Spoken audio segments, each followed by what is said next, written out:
Good morning student. हम लोग इस लेक्चर में हम लोग बीटा ब्लॉकर्स के बारे में पढ़ने जा रहे हैं। जैसे हम लोग अभी सिंपैथोलाइटिक ड्रग्स के बारे में पढ़ रहे हैं, जो कि दो पार्ट में डिवाइड किया गया है, alpha blocker and beta blocker. तो बीटा ब्लॉकर्स क्या होते हैं? बीटा ब्लॉकर्स क्या करते हैं? एड्रेनर्जिक रिस्पॉन्स को इनहिबिट करते हैं, जो कि बीटा रिसेप्टर से प्रोड्यूस होता है। ठीक है, they all the beta blockers are competitive antagonist. सारे के सारे एंटागोनाइज कर दिए। कम्पिटिटिव यानी कि अगर हम एड्रेनलिन का कंसंट्रेशन को इंक्रीज़ कर देंगे तो इसको एक्शन को हम लोग रिवर्स किया जा सकता है। ठीक है, इनका क्लासिफिकेशन देखा जाए तो इनको दो तरह से क्लासिफाई किया गया है। एक तो किया गया है कि in the basis of their intrinsic sympathomimetic activity, और दूसरा जो है उनके जनरेशन के बेस पे किया गया। तो देखिए, फर्स्ट होता है non selective beta one beta. Non selective मतलब कि जो बीटा वन और बीटा टू दोनों रिसेप्टर को ब्लॉक करता है। इसमें फर्स्ट देखिए, without intrinsic sympathomimetic activity, propranolol, sotalol, ये सब, मतलब इसमें इंट्रिंसिक सिम्पैथोमिमेटिक एक्टिविटी नहीं होता है। इसका मतलब क्या होता है? इसका मतलब ये होता है कि जैसे कुछ बीटा ब्लॉकर्स ऐसे होते हैं जिनके पास पार्शियल एगोनिस्ट एक्टिविटी होता है एड्रेनल रिसेप्टर, एड्रेनर्जिक रिसेप्टर्स पे, यानी ये ब्लॉक भी करते हैं और एड्रेनलिन का कुछ प्रॉपर्टी को शो भी करते हैं। तो इनको हम बोलते हैं beta blocker with intrinsic sympathomimetic activity. ठीक है, तो इसमें ये हो गया विथ इंट्रिंसिक, जिसमें किसमें होता है? पिंडोलॉल में होता है। यहाँ पर कुछ होते हैं जिसके पास अल्फा ब्लॉकिंग प्रॉपर्टी भी होता है। ठीक है, तो लैबेटिलॉल, कार्बेडिलॉल होते हैं। अच्छा, अब एक होता है कार्डियो सेलेक्टिव, यानी बीटा वन सेलेक्टिव, जो इसी को सिर्फ ब्लॉक करते हो, मेटोप्रोलॉल, एटिनोलॉल, एसिबिटोलॉल, ये सारे के सारे। तो ये एक क्लासिफिकेशन हो गया। अब चाहे ये लिखो या फिर इसमें से जनरेशन वाइज होता है, जैसे ओल्डर हो गया नॉन सेलेक्टिव, बीटा वन और कार्डियो सेलेक्टिव सेकंड जनरेशन, और थर्ड जनरेशन हो गया अल्फा ब्लॉकिंग वैसोडाइलेटर प्रॉपर्टी के साथ हो गया, मतलब इसमें अल्फा प्रॉपर्टी भी होता है। ठीक है, अब उसके बाद हम आते हैं इनके फार्माकोलॉजिकल एक्शन में आते हैं। ठीक है, तो इसमें प्रोप्रानोल जो होता है ये प्रोटोटाइप ड्रग होता है, तो इसी का हम फार्माकोलॉजिकल एक्शन देखेंगे। देखिए, फार्माकोलॉजिकल एक्शन देखने से पहले हम लोग को एक बार इसका बीटा रिसेप्टर्स कहाँ पे होता है और इनका लोकेशन, इसका हम थोड़ा एक बार रिवीजन कर लेते हैं। तो देखिए, यहाँ पे जो बीटा वन रिसेप्टर होता है ये मेनली हार्ट में होता है, हार्ट रेट को इंक्रीज़ करता है, और जस्टाग्लोमेरुलर सेल में होता है जो कि रेनिन रिलीज को भी इंक्रीज़ करता है, यानी बीपी बढ़ाता है। बीटा टू जो होता है ये मेनली लंग्स में होता है, जो कि ब्रोंकोडाइलेशन करता है। ठीक है, और ब्लड वेसल्स का वैसोडाइलेशन भी करता है ये, और मोटिलिटी कम करता है। बीटा थ्री जो होता है ये लाइपोलिसिस करता है। ठीक है, तो ये इनका लोकेशन हो गया। अब हम फार्माकोलॉजिकल एक्शन देखते हैं। तो देखिए, प्रोप्रानोल का देखिए ये ब्लॉक करते हैं, यानी बीटा जो रिसेप्टर हम लोग को पढ़ा उसकी एक्टिविटी को ब्लॉक करेंगे ये। देखिए, वो क्या करता है, बीटा वन रिसेप्टर क्या करता था, हार्ट रेट को इंक्रीज़ करता था, तो ये सारे के सारे कार्डियक प्रॉपर्टी को डिप्रेस करेगा, हार्ट रेट को, cardiac output, force of contraction को भी कम कर देगा, और ऑटोमेटिसिटी को कम करता है, जो कि हम एरिथमिया में इसका यूज़ करते हैं। ऑटोमेटिसिटी मतलब क्या होता है कि जो एरिथमिया में क्या होता है, हार्ट में जो पेस मेकर होता है, जैसे नोड होता है, उसके सिवाय कोई ऐसा पोजीशन जहाँ से एक्शन पोटेंशियल जनरेट होने लगता है, जिसके एरिथमिक हार्ट बोलते हैं जिसको, तो उसको ये रोकता है, जिसकी वजह से इन सब ड्रग को हम एरिथमिया में भी यूज करते हैं। ठीक है, अब देखते हैं हम ब्लड वेसल्स में, तो ये क्या करता है, बीटा टू वैसोडाइलेशन करता है, तो इसको अगर ब्लॉक कर देंगे तो जिसकी वजह से क्या होता है कि शुरू में बीपी इंक्रीज हो जाता है। क्यों? क्योंकि अल्फ़ा, हम जानते हैं कि अल्फ़ा रिसेप्टर जो होता है वो क्या करता है, वैसो कंस्ट्रिक्शन करता है, तो उसकी एक्टिविटी कोई नहीं रोक रहा, तो जिसकी वजह से क्या होगा कि बीपी इंक्रीज हो जाएगा। लेकिन कुछ देर बाद जब हार्ट की एक्टिविटी भी जब रुक जाएगा ज़्यादा देर तक, तो उसके बाद फिर से क्या होता है, बीपी फिर से कम होने लगता है।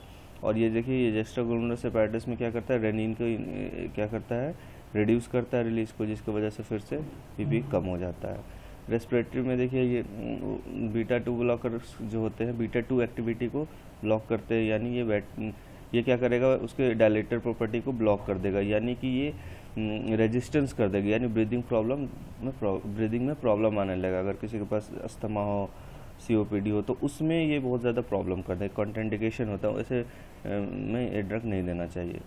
ये कभी कभी इनका लोकल एनेस्थेटिक्स भी ये यूज़ होता है लिडोकेन की तरह, लेकिन हम इसका यूज़ नहीं करते हैं क्योंकि ये बहुत ज़्यादा इरिटेशन करता है जहाँ पर हम उसको यूज़ करते हैं। ठीक है, आई में देखिए ये इंट्राओकुलर प्रेशर जो होता है उसको डिक्रीज़ करता है, by reducing the secretion of the aqueous humour. फिर स्केलेटल मसल्स में देखिए तो एड्रेनलिन लेने की वजह से बहुत ज़्यादा कभी कभी कॉन्ट्रैक्शन हो जाता है, तो उसमें इसको रोकने के लिए इसका यूज़ किया जाता है। और ये क्या करता है, एक्सरसाइज कैपेसिटी को कम करता है। क्यों भाई? क्योंकि देखिए यहाँ पर ये क्या करता है, सारे के सारे ग्लूकोज बनने का जो भी तरीका रहता है उसको इनहिबिट करता है, जैसे ग्लाइकोजिनोलाइसिस, लाइपोलाइसिस, सबको ये इनहिबिट कर देता है, जिसकी वजह से एनर्जी नहीं मिल पाता है, तो आदमी एकदम फैटिग फील करता है, थकान सा महसूस करता है, जिसकी वजह से ये एक्सरसाइज एक्टिविटी को कम करता है। ठीक है। और मेटाबॉलिक एक्टिविटी में भी देखिए ये क्या करता है कि लाइपोलाइसिस, ग्लाइकोजेनेसिस सबको इनहिबिट करता है। ठीक है। तो ये हो गया इसका फार्माकोलॉजी। अब इसमें फार्माकोकाइनेटिक में ये ओरली एब्जॉर्ब रहता है अच्छे से, और इसका वेबिलिटी बहुत ही कम रहता है, क्योंकि ये फर्स्ट पास मेटाबॉलिज्म इसका ज़्यादा रहता है। फर्स्ट पास मेटाबॉलिज्म मतलब कि ये पहले ही लीवर में जाकर मेटाबोलाइज होकर स्वीट हो जाता है।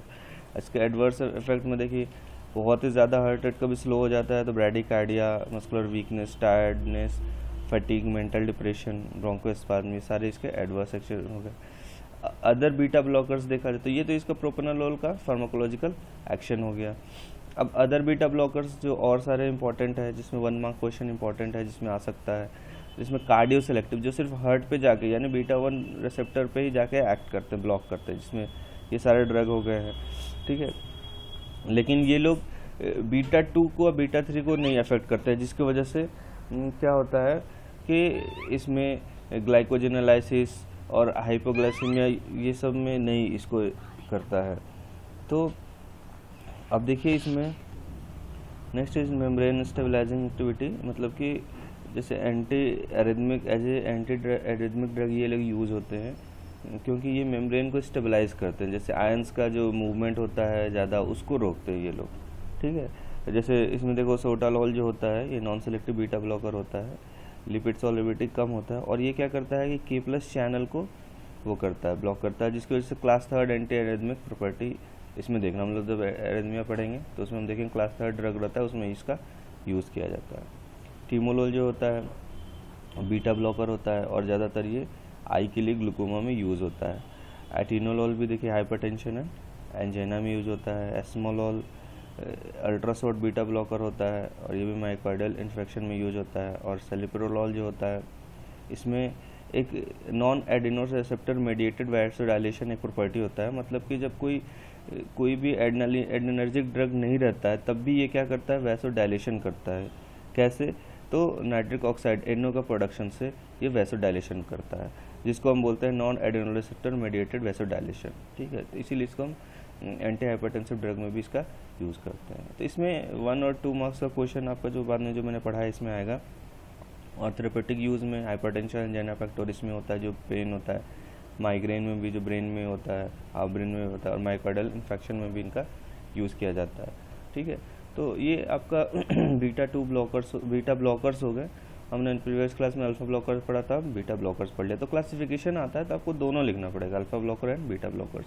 और फार्माकोलॉजिकल एक्शन या तो प्रोपेनोलोल का पूछ लिया जाएगा आपसे, तो उसके बारे में आप लोग इसमें आसानी से लिख सकते हो। This is all about the sympatholytic drugs. Thank you.